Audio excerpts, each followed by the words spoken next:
తటస్థంగా ఉన్న మధ్యతరగతి వర్గాన్ని మోదీ తన వైపునకు తిప్పుకున్నారా? కోరుకున్న ప్రయోజనం కలిగించారా? మధ్యతరగతి ప్రజల కోరికలు తీరినట్టేనా? ప్రజల ఆదాయాల్లో గణనీయమైన మార్పులు ఖాయమా?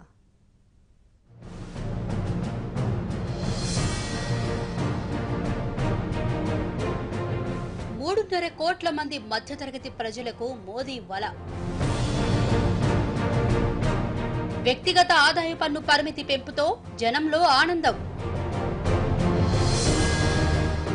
గ్రాట్యుటీ, ఈఎస్ఐ లాంటి అంశాల్లో పరిమితులు పెంపు.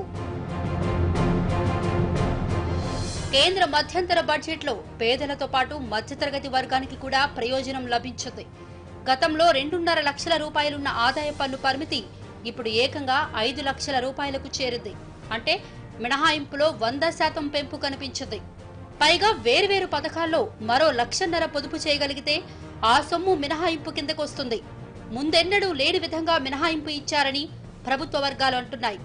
గతేడాది 5 లక్షల వరకు ఆదాయం ఉన్న పన్ను చెల్లింపుదారులు 3,53,00,000 మంది ఉన్నారు. అంటే 2019-20 ఆర్థిక సంవత్సరం నుంచి వారంతా పైసా పన్ను చెల్లించాల్సిన అవసరం ఉండదు. పైగా స్టాండర్డ్ డిడక్షన్ ను 50,000కు పెంచడం కూడా ఊరట కలిగించే అంశం. 2 ఇళ్లున్నా పన్ను మినహాయింపు పొందే వీలుందన్నది మరో ప్రయోజనకర అంశం. పోస్టల్, బ్యాంక్ డిపాజిట్లపై టీడీఎస్ పెంపు లాంటివి కూడా మధ్యతరగతి వర్గాన్ని సంతోషపెడుతున్నాయి. గ్రాట్యుటీపై పన్ను మినహాయింపు 30 లక్షలకు పెంచడం కూడా ఊరటనిస్తోంది. త్వరలో రిటైర్ అవుతున్న ప్రభుత్వ ఉద్యోగులకు 30 లక్షల రూపాయలకు పైగా గ్రాట్యుటీ వస్తుందని వార్తలు వినిపిస్తున్న నేపథ్యంలో వారిని ప్రసన్నం చేసుకునేందుకే సర్కార్ ఈ నిర్ణయం తీసుకుంది. 5 సంవత్సరాలు సర్వీస్ ఉన్న వారికి ఈ నియమం వర్తిస్తుంది.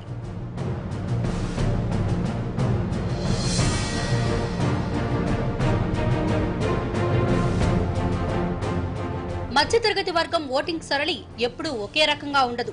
ప్రభుత్వ నిర్ణయాలను బట్టి వాళ్లు ఏ పార్టీకి ఓటేయాలో నిర్ణయించుకుంటారు. వేతనాల పెంపు, పన్ను మినహాయింపులు లాంటి అంశాలు వారిపై తీవ్ర ప్రభావం చూపుతాయి.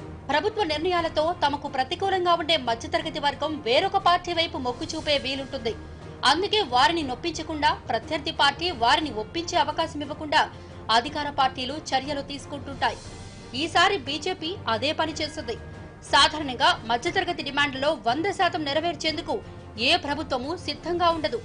దీనివల్ల బొక్కసం ఒట్టిపోయే ప్రమాదం ఉంటుందని అనుమానిస్తుంటారు. ఈసారి మాత్రం ప్రభుత్వం వెనకడుగు వేయదు. 5 లక్షల వరకు ఆదాయ పన్ను పరిమితి కల్పించాలని ఉద్యోగ సంఘాలు డిమాండ్ చేశాయి. ఇప్పుడున్న 2.5 లక్షలకు మరో 50,000 కలిపి 3 లక్షల రూపాయల వరకు మినహాయింపు ఇచ్చే అవకాశం ఉందని 2-3 రోజులుగా ప్రభుత్వ వర్గాలు చెబుతూ వచ్చాయి. అయితే అనూహ్యంగా అందరినీ ఆశ్చర్యపరుస్తూ ఏకంగా 5 లక్షల రూపాయలకు ఆదాయ పన్ను మినహాయింపిచ్చారు.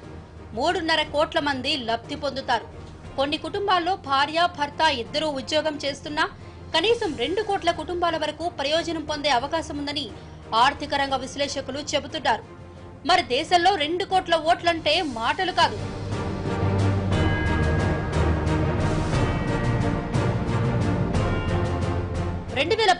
ఎన్నికల్లో మధ్యతరగతి ఎన్డీఏ వైపు మొగ్గు చూపింది. కొత్తగా జాతీయ రాజకీయాల్లోకి వస్తున్న మోదీ పట్ల నమ్మకం పెట్టుకుంది. మోదీ వస్తే అచ్చే దిన్ వస్తాయని ఎదురు చూసింది.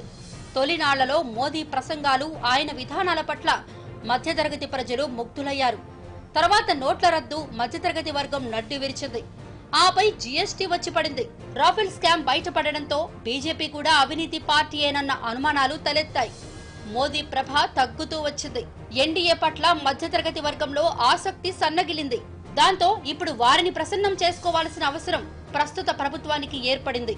దీంతో ఏకమొత్తంగా వారిని తన వైపుకు తిప్పుకునేందుకు మోదీ వేసిన పాచిక ఇది. ఆదాయ పన్ను పరిమితి పెంచడం పెద్ద పాచికే అవుతుంది.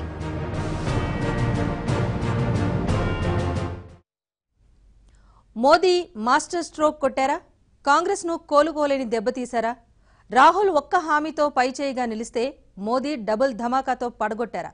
వార్ వన్ సైడ్ చేయాలనుకుంటున్నారా? ప్రతిపక్షాలన్నీ ఏకమైనా తనకు ఇబ్బంది లేని స్కెచ్ వేసేసినట్లేనా?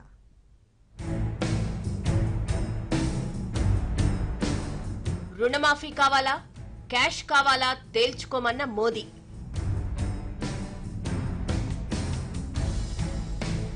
రుణమాఫీకి మించిన అస్త్రాలు సంధించిన ప్రధాని.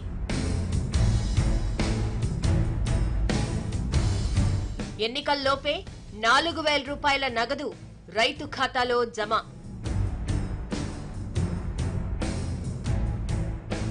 ఒక్క దెబ్బతో పేద మధ్యతరగతి వర్గాన్ని తమ వైపుకు తిప్పుకున్నారా?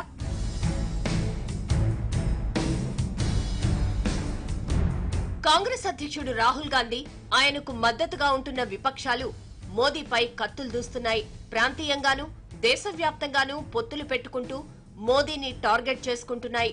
బీజేపీపై ఆరోపణలు సంధిస్తూనే మోదీని గద్దెదించేందుకు వ్యూహాలు రచిస్తున్నాయి. ఈ రాజకీయ యుద్ధం మోదీ వర్సెస్ అదర్స్ నుంచి మోదీ వర్సెస్ రాహుల్ గా మారుతున్న తరుణంలో రాహుల్ పెద్ద పాచికే వేశారు. తాము అధికారంలోకి వస్తే కనీస ఆదాయ పథకం అమలు చేస్తామన్నారు. అందరి కడుపు నింపుతామన్నారు. దళారీలు లేని వ్యవస్థను సృష్టిస్తామన్నారు. దేశ ప్రజల్లో మెజారిటీ వర్గానికి కనీస ఆదాయ పథకం వర్తిస్తుందని కాంగ్రెస్ పార్టీ ప్రకటించింది.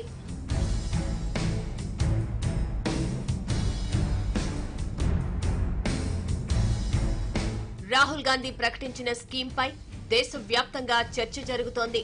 కాంగ్రెస్ విజయావకాశాలను మెరుగుపరిచేందుకు ఆ ఒక్క స్కీం చాలన్న వాదన వినిపిస్తోంది. సరైన ప్రచారం లభిస్తే కాంగ్రెస్ కు ఓట్ల పండుగ ఖాయమని అనిపించింది. ఆ చర్చను మోదీ మధ్యలోనే తుంచేశారని అనిపిస్తోంది. బడ్జెట్లో అటు గ్రామీణ పేదలకు ఇటు పట్టణ మధ్యతరగతికి ప్రయోజనం కలిగించే స్కీంలతో వారిని ఆకట్టుకున్నారు. 5 ఎకరాల లోపు పొలం ఉన్న రైతులకు నగదు బదిలీ ద్వారా 12 కోట్ల మందికి ప్రయోజనం కలుగుతుంది.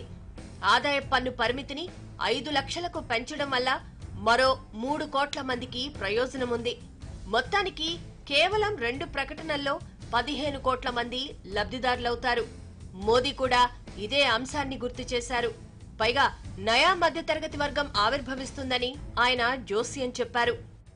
इस बजट में 12 करोड़ से ज्यादा किसानों को 3 करोड़ से ज्यादा मध्यम वर्ग के टैक्स पेयर परिवारों को और 30-40 करोड़ श्रमिकों को सीधा लाभ मिलना तय हुआ है. सरकार के प्रयासों से आज देश में गरीबी रिकॉर्ड गति से कम हो रही है.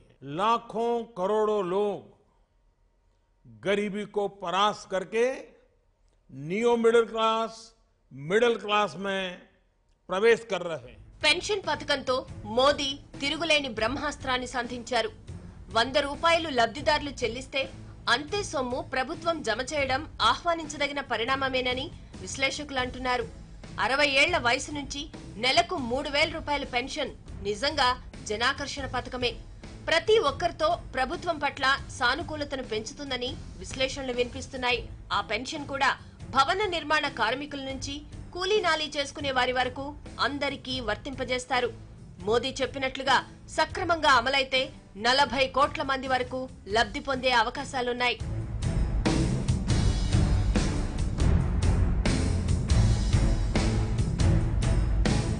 ఉచితంగా వంట గ్యాస్ కనెక్షన్ అందించే ఉజ్వల స్కీమ్, ఆరోగ్య బీమా అందించే ఆయుష్మాన్ భారత్ లాంటివి ఇప్పటికే ప్రజలకు ప్రయోజనం కలిగిస్తున్నాయి. ఇప్పుడు వాటి పరిధిని మరింత విస్తరించారు. పైగా మోదీకి అన్ని కలిసొస్తున్నాయా అన్న అనుమానాలు కూడా కలుగుతున్నాయి. ప్రస్తుతం 7.2% వృద్ధి రేటుతో ఆర్థిక వ్యవస్థ నిలదొక్కుంటోంది. 2009 నుంచి 2014 మధ్య యూపీఏ పాలనలో ఆర్థిక వ్యవస్థ కుదేలైంది. మోదీ హయాం మధ్యకాలంలో కాస్త ఇబ్బంది తప్పకపోయినా ఇప్పుడు నిలదొక్కుంటోంది. పైగా దేశ ప్రజలను ఆకట్టుకునేందుకు మోదీ కొత్త స్కీములు ప్రకటిస్తున్నారు. రాహుల్ గాంధీ గరీబీ హటావో అంటూ పాత నినాదాన్నే నెత్తికెత్తుకున్నారు.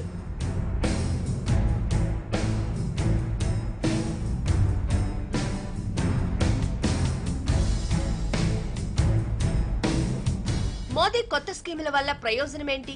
గత 4 ఏళ్లలో ఎలాంటి ఉచితాలు ప్రకటించలేదు. పాపులర్ పథకాలు లేవు. సరిగ్గా ఎన్నికల వేళ మోదీ గురి చూసి కొట్టారు. రైతులను, మధ్యతరగతి వర్గాన్ని ఆకర్షించారు. పన్ను మినహాయింపు కల్పించడం అంటే జనం జేబులో డబ్బులున్నట్లే కదా. వారి కొనుగోలు శక్తి పెరుగుతుంది. వస్తు కొనుగోలుతో ఆర్థిక వ్యవస్థ కూడా వేగంగా వృద్ధి చెందుతుంది. వినియోగ వస్తువుల రంగం, తయారీ రంగంలో వృద్ధి రేటు కనిపిస్తుంది. మోదీ కోరుకుంటుంది కూడా ఇదే. అందుకే మధ్యంతర బడ్జెట్ ను మోదీ గారి 2019 మేనిఫెస్టోగా భావిస్తున్నారు. మరి రాహుల్ దీనికి ఎలా కౌంటర్ ఇస్తారో చూడాలి.